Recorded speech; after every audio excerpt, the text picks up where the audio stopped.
Good morning, good afternoon, good evening बच्चों। तो जिस भी टाइम में आप लोग ये वीडियो देख रहे हैं उस टाइम का ग्रीटिंग एक्सेप्ट कीजिए और आज के टॉपिक पे ध्यान दीजिए, जो कि हमारा टॉपिक है लाइट। लाइट में भी क्या, रिफ्लेक्शन ऑफ लाइट। तो रिफ्लेक्शन उस फेनोमेनन को बोलते हैं जिसमें क्या होता है कि कहीं से लाइट अगर आ रहा होता है, उसके बीच में अगर कोई भी टाइप का मिरर रख दिया जाए तो उस मिरर से लाइट टकरा करके अपना डायरेक्शन बदल देता है और वापस उसी डायरेक्शन में चला जाता है, या उसी मीडियम में चला जाता है जिस मीडियम से वो आ रहा होता है।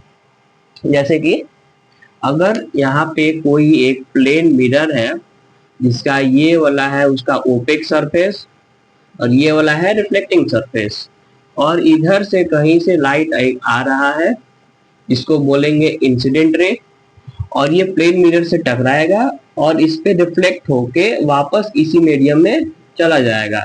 अगर मान लीजिए एयर से लाइट आ रहा है, वापस टकरा के उसी मीडियम में यानी कि उसी एयर में चला गया। इस फेनोमेनन को बोलते हैं रिफ्लेक्शन ऑफ लाइट। इसमें दो दो लॉस फॉलो होते हैं। पहला होता है laws of incidence. Laws of incidence जिसमें क्या कहा जाता है कि angle of incidence is equal to angle of reflection. इसका मतलब क्या है कि अगर ये लाइन जिस जिस आ रहा है, जिस भी एंगल पे ये आ रहा है, ठीक है, यहाँ से एक मिरर से एंगल बना रहा है, जिस भी एंगल पे आ रहा है उसी एंगल से यात्रा उतना ही एंगल ये मिरर से बनाते हुए वापस चला जाएगा। ये है हमारा इंसिडेंट रे, ये है हमारा रिफ्लेक्टेड रे। तो इंसिडेंट रे जितने एंगल पे आएगा वापस रिफ्लेक्ट होके उतने ही एंगल पे चला जाएगा। और इसको एक तरह से और से समझ सकते हैं हम लोग। किसी भी मिरर पे एक परपेंडिकुलर लाइन ड्रॉ करते हैं, इमेजिनरी लाइन, एक इमेजिनरी परपेंडिकुलर लाइन ड्रॉ करते हैं जिसको बोलते हैं नॉर्मल। ये लाइन हमेशा परपेंडिकुलर होना चाहिए। आपका मिरर किसी भी शेप का हो, किसी भी साइज का हो, किसी भी ओरिएंटेशन में हो, उसके सरफेस के परपेंडिकुलर लाइन ही नॉर्मल हमेशा ड्रॉ करते हैं। तो इंसिडेंट रे, ये जो नॉर्मल की ये जो एंगल बना रहा है इसको बोलते हैं एंगल ऑफ इंसिडेंस। और ये जो रिफ्लेक्टेड रे है ये नॉर्मल से जो एंगल बना रहा है इसको बोलते हैं एंगल ऑफ रिफ्लेक्शन। तो ये फर्स्ट लॉ में कहता है, लॉज ऑफ इंसिडेंस में कहता है कि angle of incidence is equal to angle of reflection, यानी कि जितना एंगल एंगल आई होगा उतना ही डिग्री का एंगल आर भी होगा। ठीक है, तो इसमें दूसरा लॉ आता है laws of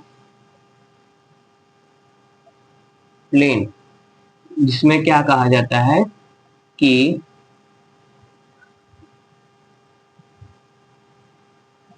incident ray reflected ray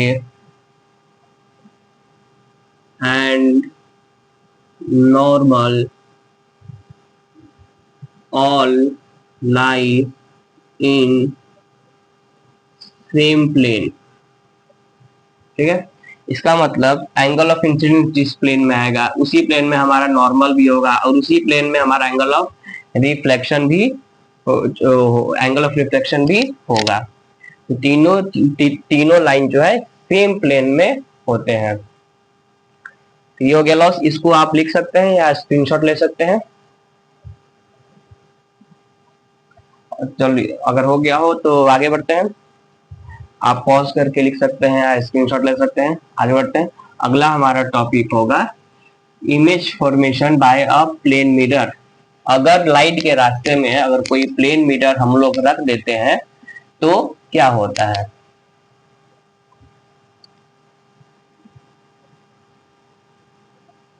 reflection on plane mirror. अगर यहाँ पे प्लेन मिरर है, ठीक है, और लाइट इधर से आ रहा है, टकरा के वापस जा रहा है,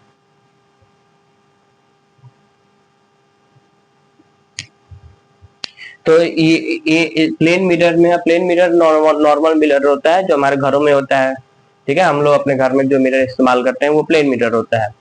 उसमें आप खुद खुद का इमेज लगभग डेली ही देखते होंगे, उसको कभी आप एब्जॉर्ब किए होंगे। अगर सामने अगर आपके कोई बड़ा सा मिरर होगा तो आप उसमें कभी एब्जॉर्ब किए होंगे कि उसके सामने जब आप खड़े होकर जब चलते हैं तो आपका रिफ्लेक्शन जो मिरर में दिखाई देता है वो भी आगे पीछे होता है, ठीक है। तो उससे उससे इससे क्या पता चलता है कि ऑब्जेक्ट, हम लोग अगर मिरर के सामने हैं तो हम लोग उसके लिए क्या हो गए, ऑब्जेक्ट हो गए, और जो मिरर में जो हमारा रिफ्लेक्शन दिख रहा है वो हमारा इमेज हो गया। तो इमेज बन रहा है हमारा मिरर में, ठीक है, मिरर में बन रहा है। तो ऑब्जेक्ट जब आगे पीछे होता है, यानी कि हम लोग जब आगे पीछे होते हैं तो हमारा इमेज भी आगे पीछे होता है, ठीक है। तो इसी को पॉइंट को देखते हुए एक पहला कैरेक्टरिस्टिक्स होता है reflection for image formation by plane mirror में कि distance of object is equal to distance of image from mirror. Plane mirror में क्या होता है कि ऑब्जेक्ट का डिस्टेंस जितना होगा मिरर से, इमेज का भी डिस्टेंस उतना ही होगा मिरर से। यानी कि अगर मिरर के सामने अगर आपका कोई 50 सेंटीमीटर के दूरी पर कोई ऑब्जेक्ट रखे हैं तो आपका इमेज भी मिरर के अंदर में 50 सेंटीमीटर की दूरी पे ही दिखेगा। ये थोड़ा कंफ्यूजन हो सकता है, लेकिन आप अगर प्रैक्टिकली ये देखेंगे, ऑब्जर्व करेंगे तो आपको क्लियर हो जाएगा कि जब हम लोग मिरर में अपना मिरर से कुछ दूर पर खड़े होके जब हम लोग अपना इमेज देखते हैं मिरर में, तो आपको नोटिस होता है कि मिरर के सरफेस से थोड़ा सा इमेज दूर है। जैसे अगर हम चल के पास जाते हैं मिरर के, तो उधर से इमेज भी चलता हुआ आता है मिरर की तरफ। और एक टाइम ऐसा होता है कि जब हम लोग चिपक जाते हैं एकदम मिरर से तो हमारा इमेज भी एकदम हमारे पास आ जाता है। तो इसीलिए ऑब्जेक्ट का डिस्टेंस जितना होगा मिरर से उतना ही डिस्टेंस होगा इमेज का मिरर से। अब इसमें दूसरा आता है लेटरली इन्वर्टेड का। लेटरली इन्वर्टेड, लेटरल इन्वर्टेड का मतलब होता है लेफ्ट राइट रिवर्स हो जाना। यानी कि मेरे अगर आपका ये हाथ अगर राइट है, इमेज में देखेंगे तो राइट वाला आपके लेफ्ट में चला जाएगा, ठीक है। लेटरली इन्वर्टेड हो जाता है, लेफ्ट राइट रिवर्स हो जाता है।